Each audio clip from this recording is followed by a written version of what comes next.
Kind of like me and the other. Tuesday.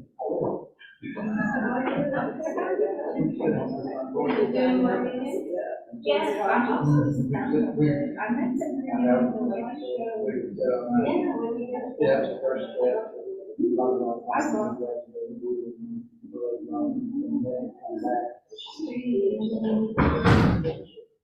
Well, she lasted. But she. Going up for the higher airs. Come on, check it out. Not that way, not change. That way, man and a woman can. That doesn't happen.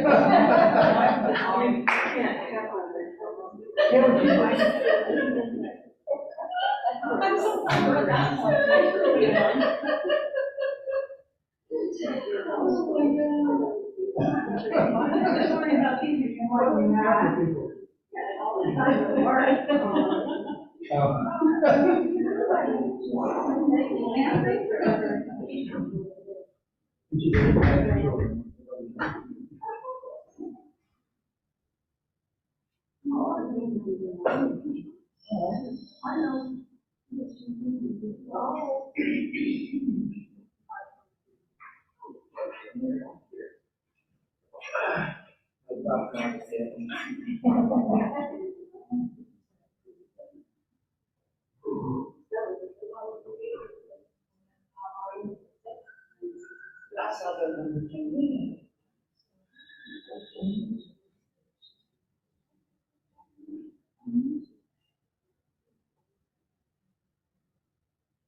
So which one did you know?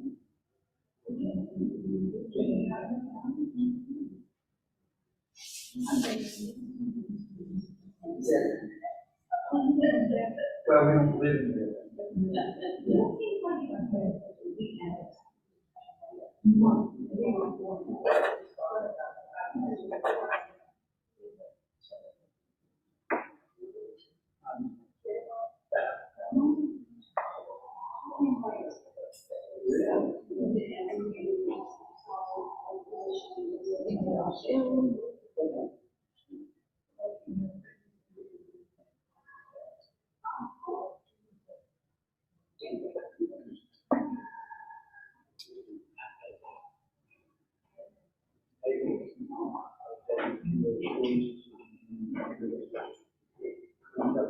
So there's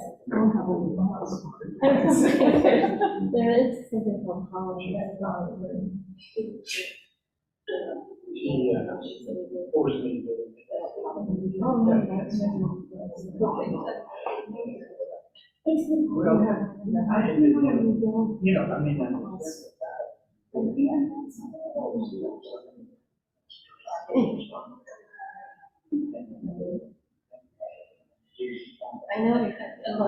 Here it is.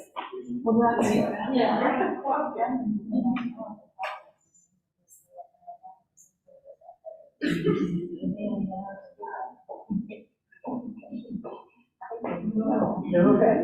So you're feeling okay with all this? I mean, I know we're using the phone.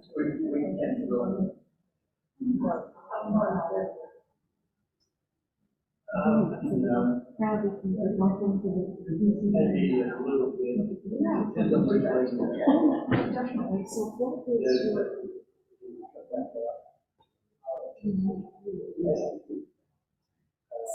It'll go down a way and probably that. Oh, when is it? You get on that and like have a. This kind of goes from 60.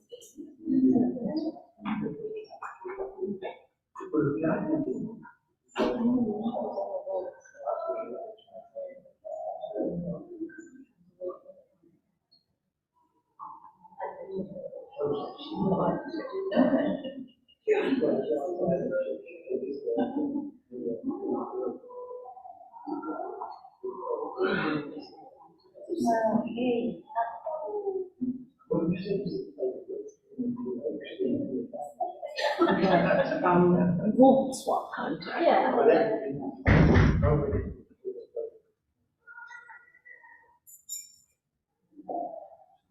Oh, I did.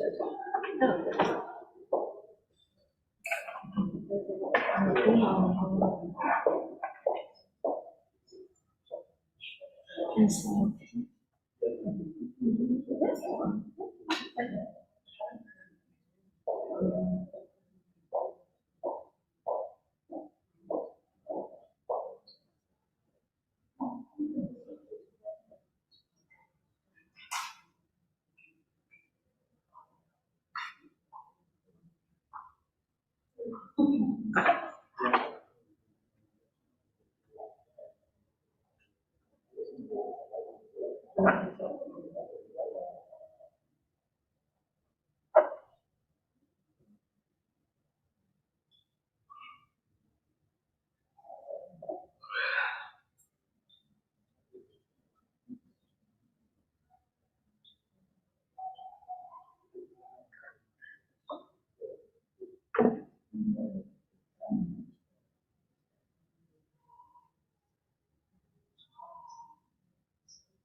When you ready?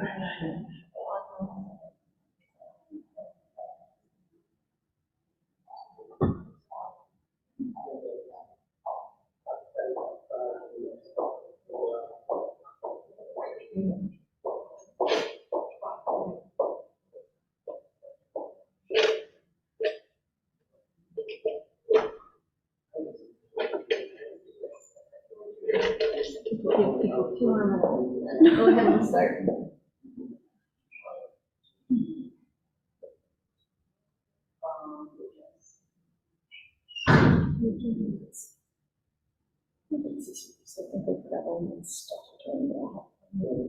I'm sure you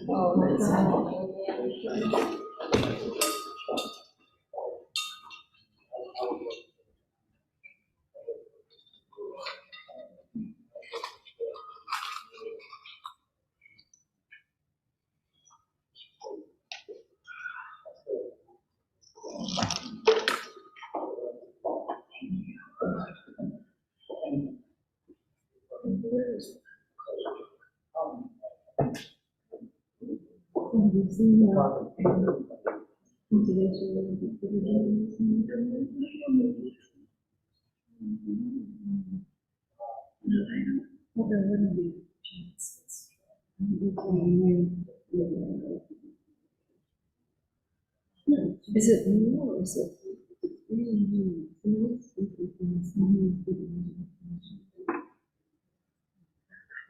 Sure who's there.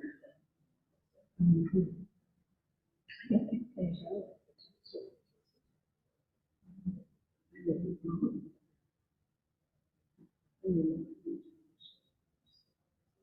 I would assume that.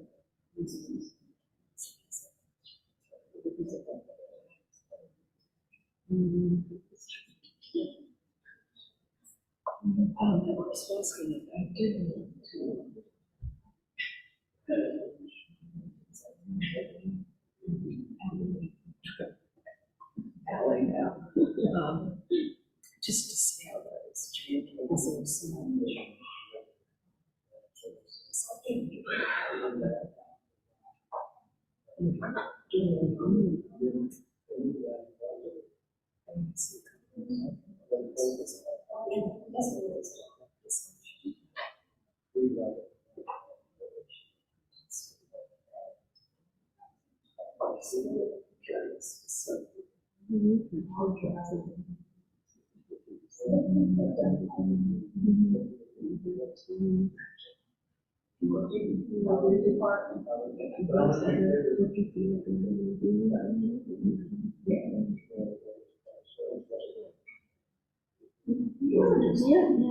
But I have a lot of.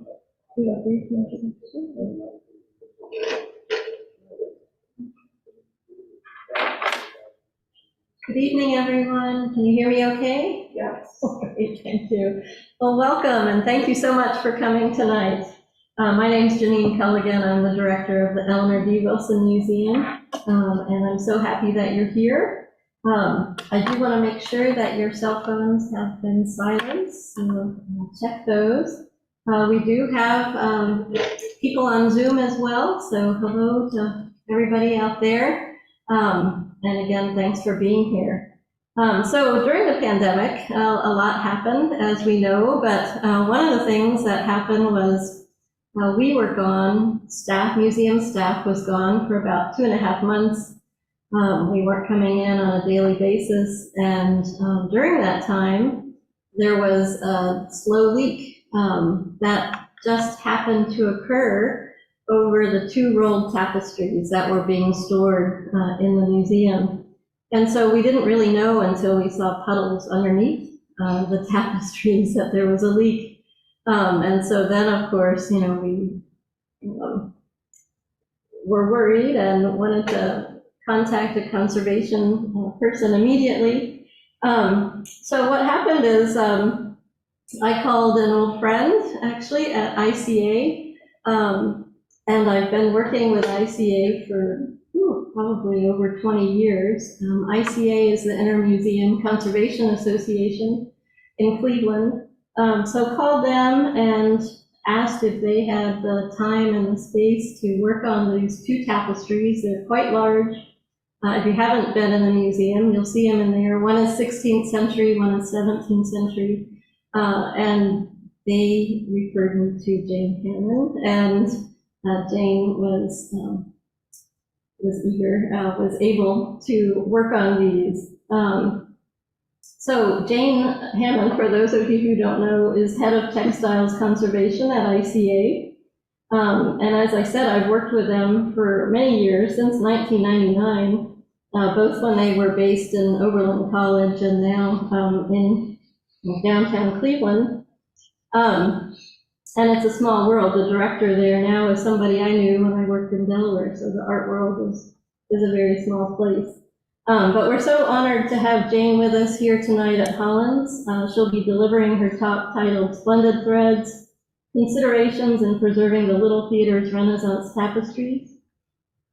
She worked on these for about 1.5 years, on and off, for 1.5 years. And so what we have done is we put the 2 newly conserved tapestries on view. They're on view in the museum in a show called Renewing Threads, Tapestries and the Art of Textile Conservation. And I want to thank the museum staff.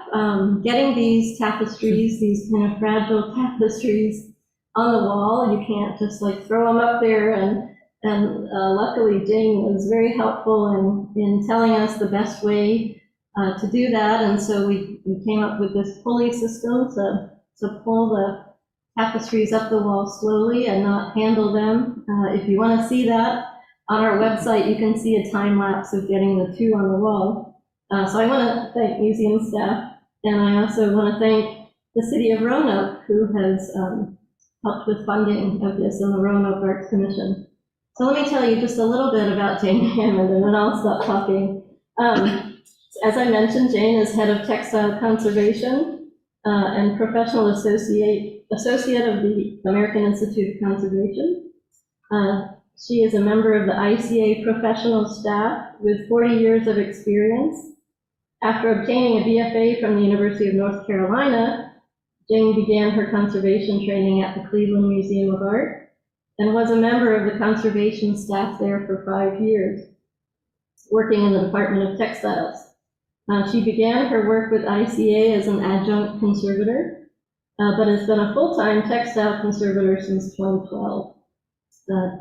Hammond provides conservation services and consultation to owners and custodians of antique and contemporary textiles. And if you go on ICA's website, you can see some of the works that Jane has worked on over the years, some, of course, being small things, but some huge kind of installation pieces in Cleveland. So her expertise covers the treatment of a wide range of objects, including ethnographic textiles, tapestries, flags, carpets and rugs, embroideries, historic costumes, and upholstery. She also provides reproduction services to museums constructing replicas of textile objects too fragile for long-term exhibition. So I am going to turn this over now to Jane, and thank you again for coming. Please help me welcome Jane Hammond. Thanks, Loretta. I feel like I don't have to say anything about myself now. It's pretty generous, so. And actually, I think I wrote that bio, so it's questionable, so. But I would like to tell you a little bit more about ICA. It is the oldest nonprofit art conservation facility in the country. It was founded in 1952 in Oberlin, Ohio, as a resource for, I believe, 7 regional conservation labs that didn't have a conservation department. And at that time, it was primarily paintings, paper, and sculpture. And in 2000, they added textiles as a media for treatment. And I've been working with them since 2000. I had a private practice for about 25 years. And in 2012, I gave that up to become committed to ICA, which I love. It's a wonderful resource. Thanks to the pandemic, we're sort of a scrappy, smaller staff now. We have 4, there are just 4 conservators at the moment. We're looking to hire a new paper conservator, but it's a wonderful team. We just moved to this newly renovated old factory old factory building in Cleveland that is strictly for nonprofit organizations. So it's nice to be working in a community with neighbors that serve the fine arts and also provide social services to some of the needy and needful communities within that area. So here's just a quick look at these wonderful people I work with. 2 paintings conservators and objects conservator. And then there's my textile lab. So if anyone has questions about just what does a textile conservator do, it's not unlike ICA's initial mission, which was to provide services to people who have cultural and historic collections, but in this case with a focus on textiles. So we serve collecting institutions, museums, libraries, and also the general public, a lot of families, a lot of individuals. And I would assess objects, I would assess storage, I would advise on preventative ways of protecting objects. I describe materials, constructions, give recommendations on how to preserve them if something is in particular need of stabilization, or if intervention is needed, I would make proposals on how to continue the lifespan of those materials. And tapestry is really sort of a woven pictorial element in the sense that we're displaying it here in the gallery. Of course, rugs can be tapestries in terms of the weave structure. And it's defined by a vertical warp that has horizontal wefts of color woven back and forth. And in the case of the tapestries that we're talking about tonight, the color elements are confined, the design elements are defined within a limited space. And so the wefts go back and forth rather than running the full width of the textile. And there's a great video in the gallery if you've got time to look at that. It gives you a bit more explanation. But in the illustration on the right, you can see slits. There's a space between the two colors, and that becomes a problem with larger tapestries because, as seen in the photograph, the compromise is that the weaver is actually working from the reverse of the textile. So you may be able to see some of the thread, and she's actually weaving a design in reverse. And when the tapestry is hung, it will be rotated 90 degrees so that these open areas are slits. And depending on the size of the design area and the weight of the tapestries, these can become weak points. Usually they're hand sewn together, but this design element is going to be a major feature in some of the problems that the Holland's tapestries had. So some of the conditions I assess and things that have certainly affected the tapestries on display here are the historic environment and the way they were displayed. They were, tapestries of this period were huge. They covered large expanses of wall. They were often moved with the owner. They sometimes went into battle. They were usually displayed directly against the wall, a coal stone wall. So the relative humidity, the moisture in the air, if there was condensation on the stone wall, the tapestry would soak that up. That could lead to mold, that could lead to dyes bleeding. And in some cases, because these were large unheated structures, the tapestries would actually freeze with the weight of that water in them. So just that frozen water weight, could be very damaging. Because fireplaces, sometimes open fires within a room were a source of heat. There's an accumulation of soot and smoke, and even sometimes fire where the tapestries have burned. And also, in these larger spaces, as they move from, say, castle to castle, large estate to large estate, they often were cut. A doorway would be cut because that's the tapestry fit on the wall, but there was a door, and so there'd be a large notch cut into a tapestry. Later on, when this tapestry was sold or inherited, it would be patched with a piece of another tapestry. So the stability of some of these older pieces is not continuous. They're pieces sewn piecemeal. One of the Romulus and Remus actually has many pieces that are stuck in from other tapestries that aren't continuous within that design. So the history of tapestry repair and cleaning is really, certainly the conservation of it is a fairly modern concept. In early, say, the 16th and 17th century, even in the earlier medieval tapestries, a castle would employ a restorer there was a staff, not just one person. It was an expensive, costly material-based profession where every 20 to 30 years, these tapestries would be cleaned. From what I've seen, there's the Royal Wardrobe records, which are maintained by the British Library, that document inventories of not just sales and purchases, but of tasks and duties by the various staff. And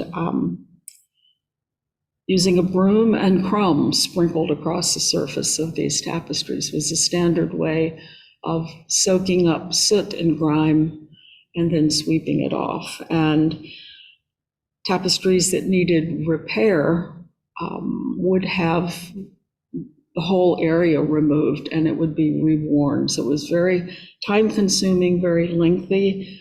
Around the middle of the 19th century, there were companies that started specializing in the sale of tapestries to the Gilded Age in America, the rubber barons. By the early 20th century, there was a lot of industrial money in the US. The manor system was breaking down in Europe and in Great Britain. A lot of tapestries were being bought up by companies that dealt with house furnishings, home furnishings, rugs, and they had their own way of restoring these tapestries at a much less meticulous and efficient way. Things were darned, patched,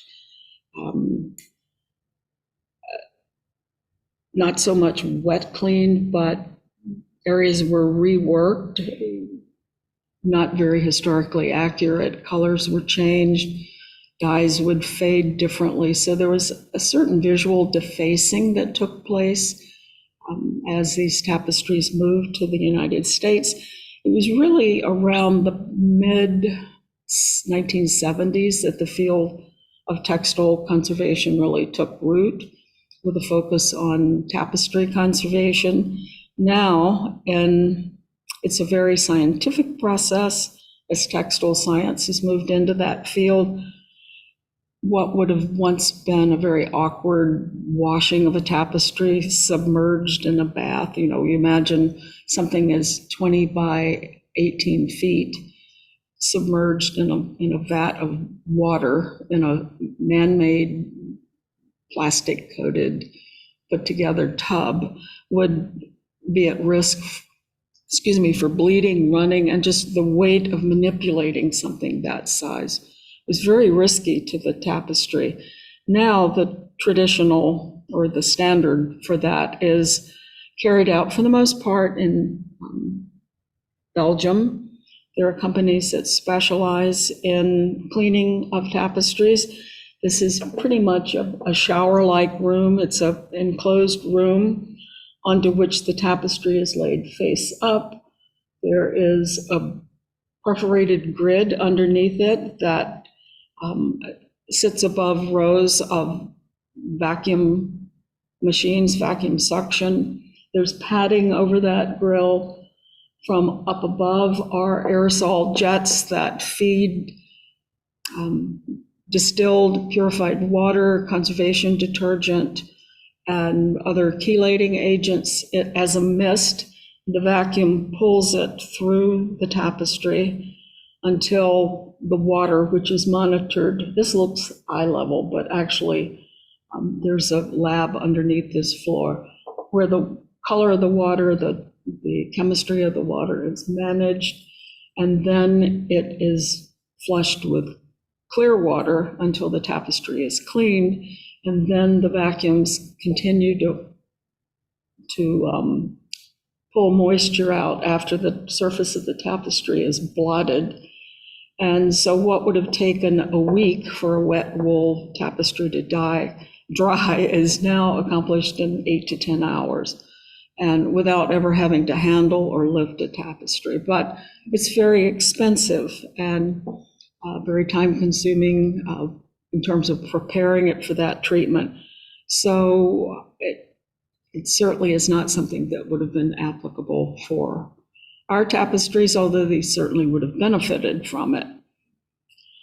So the known history of our tapestries, I think Janine mentioned it briefly, is that they were purchased in the 1950s from a show that was hung by French & Company, which is one of these furnishing companies. I imagine they went to any number of institutions and basically displayed their wares for the discerning audience, and they were for sale.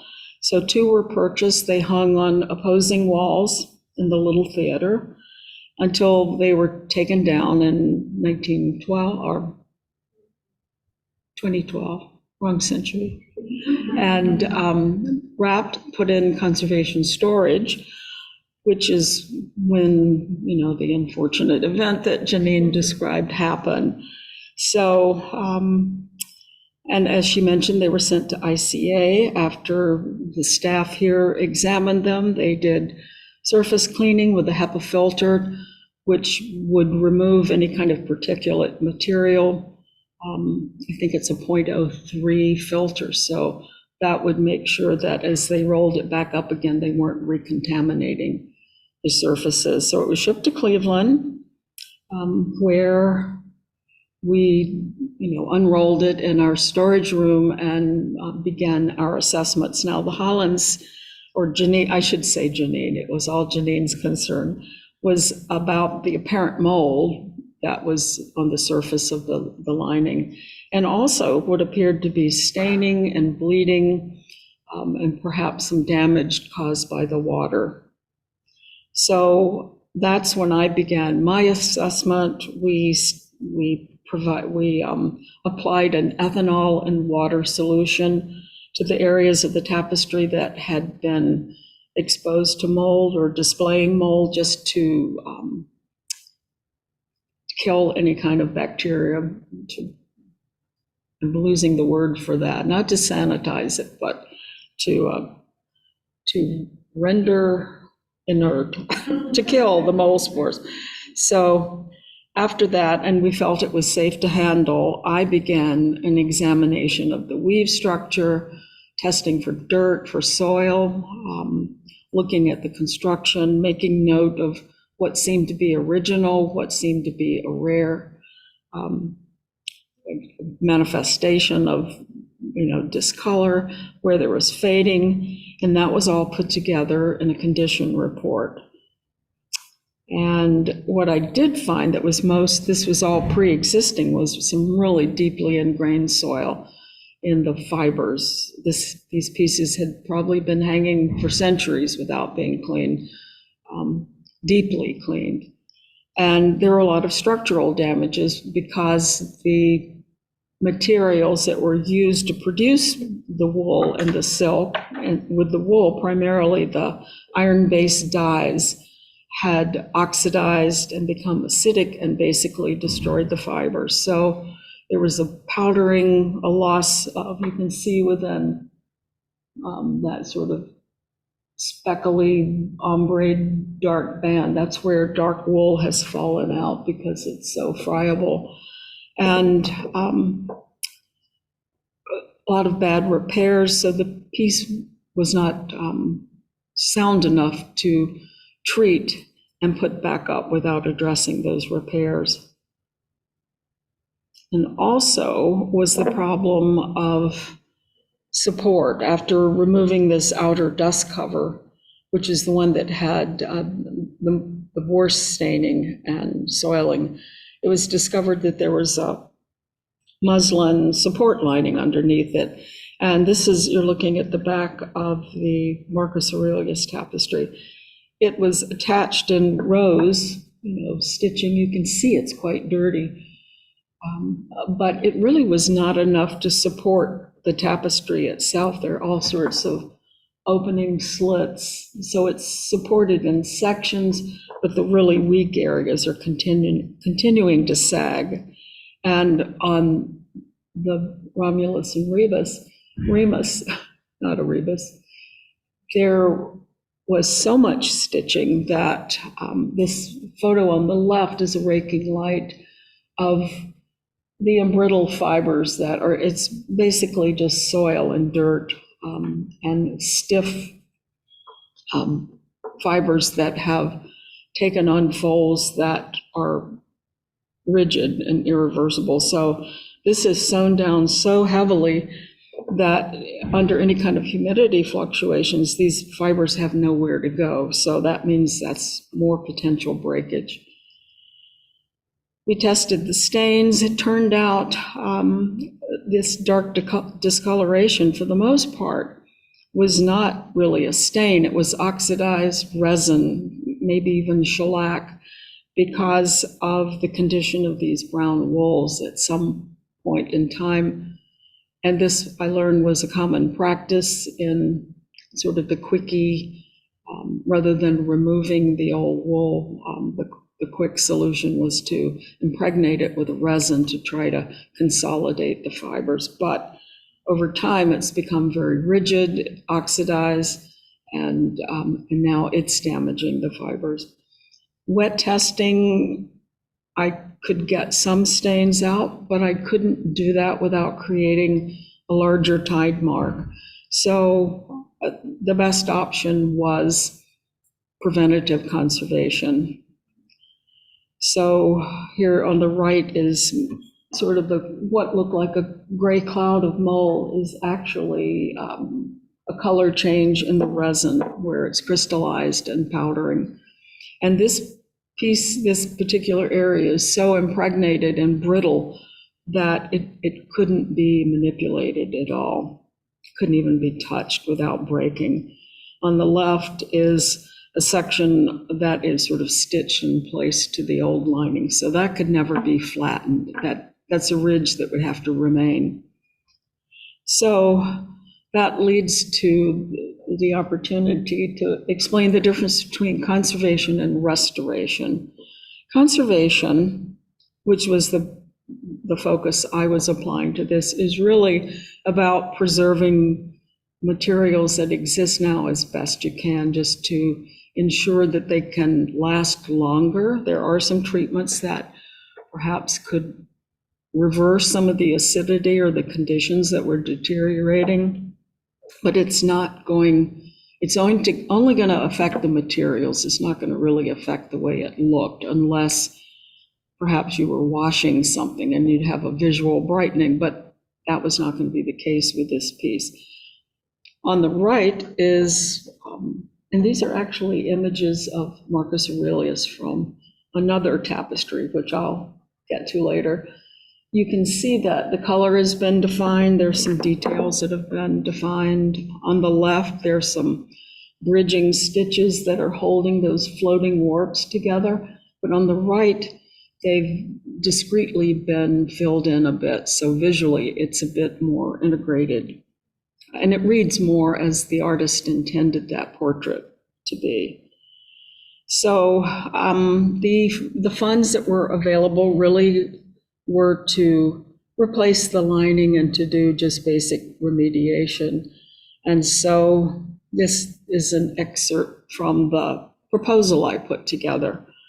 And it's offering just the basics, but with the stipulation that there were certain treatments that would have to be done in order to provide those basics. So we were able to fit in a little conservation, remedial conservation into the preventative part. And that would involve stabilizing some of these stitches, taking care of some of these areas that were sagging because we weren't going to apply a lining and put a tapestry back up to continue to fall apart when we had the opportunity to intervene. So some of the old repairs were removed. The lining and the face of the tapestry were thoroughly vacuumed and cleaned with sponges to remove some of the dust. This was somewhat problematic and had some concerns because this is a report from French and Company on some of their treatments. I'm sorry, I think this is from Christie's. You can see that it was moth-proofed along with, quote, general restoration. And I had concerns about what kind of moth-proofing might have been applied in 1988. That was 45 years ago. And I know aldrin and some other pesticides are now they're opposed by the EPA. They're against the law. So I called Charlottesville. I was able to find the the Oriental Rug supply place that probably was a dealership for fine antiques and Oriental carpets. And they likely had done this work, but there was no one on staff that could tell me what these chemicals might have been or any record of treatment. So as a precaution for the initial cleaning, our conservator, we had an intern who was helping us, and she wore a respirator and gloves just to protect herself until this most particulate material was removed, because it would be protein-based and easily affect, the human body. So after basic cleaning and stabilization or removal of bad repairs, the tapestries were treated on tapestry frames. The one on the left, we actually built from scraps. We were really proud of that. This is a standard frame of conservation piece of furniture that's widely used in the UK.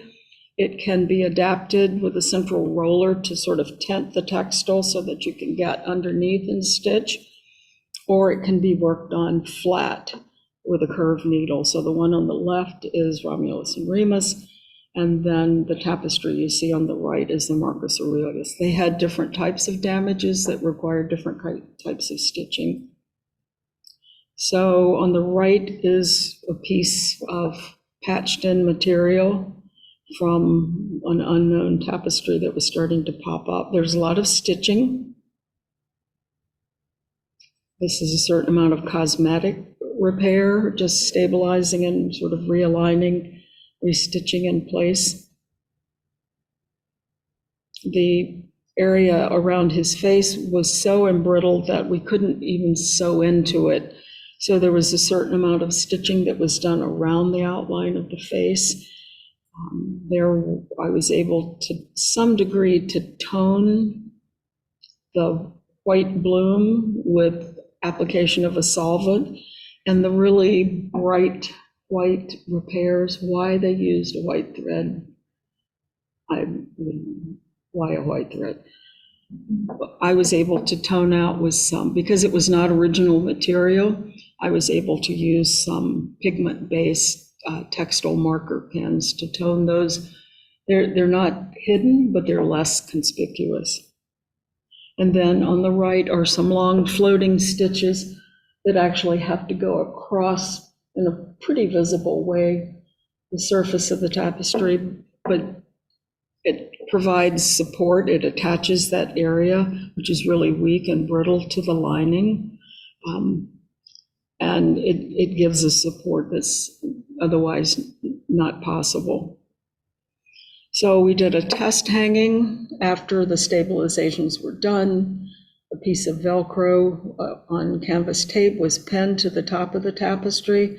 It was hung for a week just to make sure that the repairs on the old lining were holding, that there were no visible areas.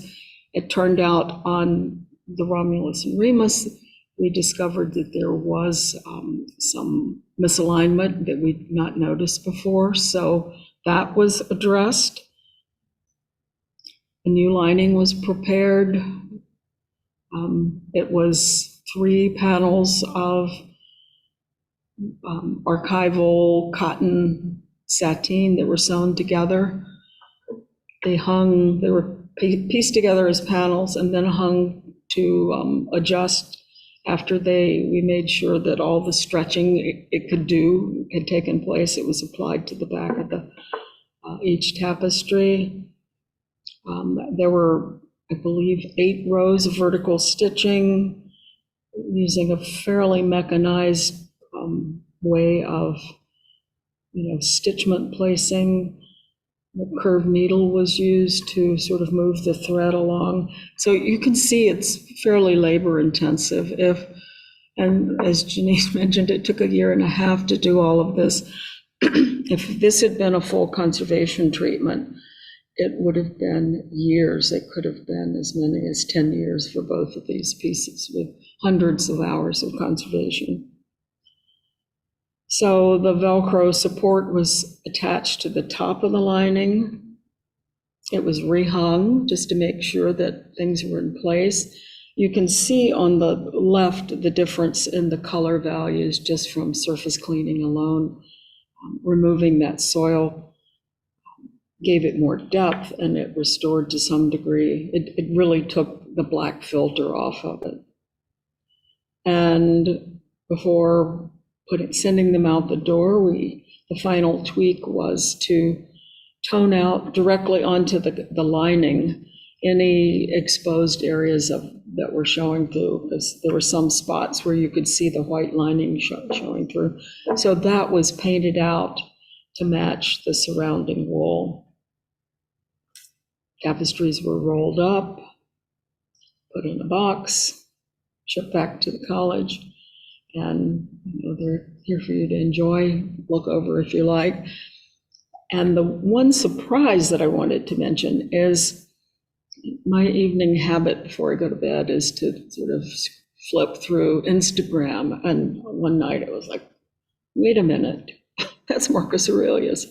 And this is from a tapestry. It was announcing the completion of conservation of this coronation panel, which is part of the National Trust collection. And within the byline was the name of the weaver, the house of weaving, and the name of the artist who designed the panels. So that allowed me to do a little bit more searching. And I discovered that the National Trust has 20 of Michelle Walters' tapestries, and that our tapestry here is one of a series of 8 about his coronation, and they are held in collections all over Europe and in varying combinations of sequences, not the full tapestry. And that the British Museum actually has one of the drawings that the artist did. So that was encouraging to think that going forward, this could possibly be a study project for an intern or a student who is interested in Renaissance or Baroque art. And so here are 2 panels. I think on the left is from a museum in Lisbon, and on the right is from a collection in Milan. And if you juxtapose that tapestry over this, you can see that the Holland's tapestry was actually reduced in size. It too was cut down. So how much farther this original panel may have extended to the right, I don't know. But going back and looking closely, I could see that this tapestry border, the framing border, had been cut and put in place around it. So it was just one of those rabbit holes. It's out of my area of expertise, but it gave me hope to think that there's, a little morsel for someone in the future to investigate and try to bring more history. I know Janine has a plan for that. And I also recently read right before coming here that within this royal record, wardrobe record in London is a record of a cleaning for the Romulus and Remus. So information is out there. We just need someone who wants to find it. So I want to thank everyone here who made this easy and something to look forward to. It's been great. We've got a great museum. I'm going to give it a little bit more attention before I leave. And I also want to thank, again, the City of Roanoke for sponsoring this and making it available to the public and increasing interest, hopefully, in Holland's collection. So thank you for our